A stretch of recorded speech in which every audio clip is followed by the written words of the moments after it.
welcome to On This Day in Tudor History with me, Claire Ridgway, founder of the Tudor Society. Where am I taking you back to today? Well, I'm taking you back to the end of Queen Elizabeth I's reign. For on this day in Tudor history, the 27th of February 1601, Mark Barkworth, also known by the alias Lambert, a Benedictine monk, was hanged, drawn and quartered, dressed in the habit of the Benedictine order at Tyburn. Two others died that day as well, Jesuit Roger Filcock and Anne Lyne, a widow who'd harboured priests. Barkworth was beatified in 1929, Lyne was canonised in 1970, and Filcock was beatified in 1987. Bishop Richard Challoner gives the biography of Barkworth in his book Memoirs of Missionary Priests and Other Catholics of Both Sexes that have suffered death in England on religious accounts from the year 1570 to 1684. They always have long titles, old books. He explains that Barkworth was a Lincolnshire man who was brought up as a Protestant. He converted to Catholicism when he went abroad at the age of 22 and was instructed in the faith by a Flemish Jesuit at Douai. Barkworth travelled on to Spain and was ordained at the English College at Valladolid in 1599. He was then sent on a mission to England, but was apprehended as soon as he arrived there. He was tried for treason for being a priest and was found guilty and condemned to death. Roger Filcock, who also died that day, hailed from Sandwich in Kent. Challoner writes that he was educated at Douai or Reims and then Valladolid, where he was ordained. He wanted to become a Jesuit priest and so was sent on a mission to England in 1598 to prove himself. After 2 years in England, Father Henry Garnet agreed to admit him into the Society of Jesus as a Jesuit, and it was planned that Filcock would travel to Flanders to be admitted as a Jesuit novice.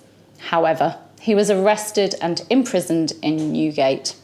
He was tried on the 23rd of February 1601 and found guilty of treason for being a priest. He was condemned to death. On this day in Tudor history, the 27th of February 1601, Barkworth and Filcock were drawn from Newgate to Tyburn on the same hurdle. Challoner gives an account of what happened then. When they were put into the cart, Mr. Barkworth, with a joyful accent, sung the words of the royal prophet, and Mr. Filcock went on in the same tone. Then Mr. Barkworth declared how ready he was to lay down even 1,000 lives, if he had them, for his faith, and protested that he forgave with all his heart the Queen and all that were anyways accessory to his death, and wished to have them with him in eternal glory. Then he recommended himself to the prayers of the Catholics, and the cart was drawn from under him. Here some cruel wretch, fearing lest the weight of his body should put the martyr too soon out of his pain, for he was tall and bulky, set his shoulders under him to bear up at least some part of that weight, so that he was cut down whilst he was yet alive. And even when the butcher was seeking for his heart, he pronounced these words, "O God, be merciful to me." Challoner goes on to say that Barkworth's head was kept by the English Benedictines at their convent in Douai.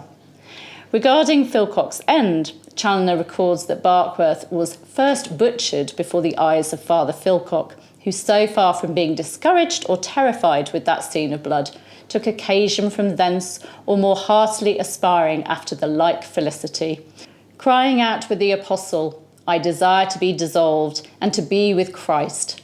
His desire was not long deferred, when after a short prayer he cheerfully yielded himself to the executioner, and the cart being drawn away, he was hanged and then cut down, dismembered, bowled and quartered. Anne Lyne was a widow who suffered with regular headaches and dropsy, but whose soul was strong and vigorous.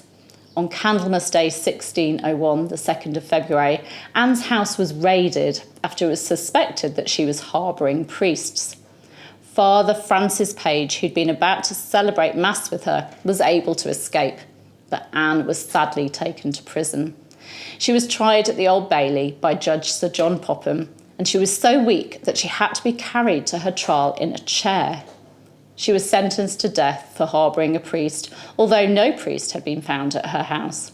She was executed before Barkworth and Filcock, and Challoner writes, "At Tyburn, when she was just ready to die, she declared to the standers by, with a loud voice, 'I am sentenced to die for harbouring a Catholic priest, and so far I am from repenting for having so done, that I wish with all my soul that where I have entertained one, I could have entertained 1,000.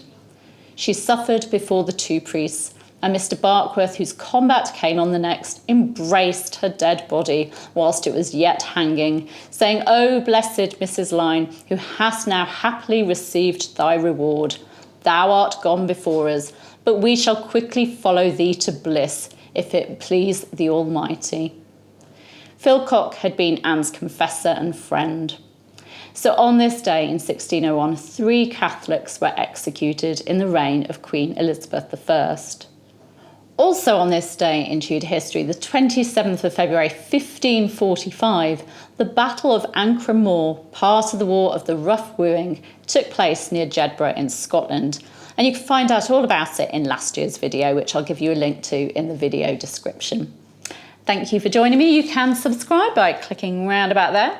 You can hit the bell to be notified as these videos go live, and you can give me a like and leave me a comment. I'll see you tomorrow. Bye bye.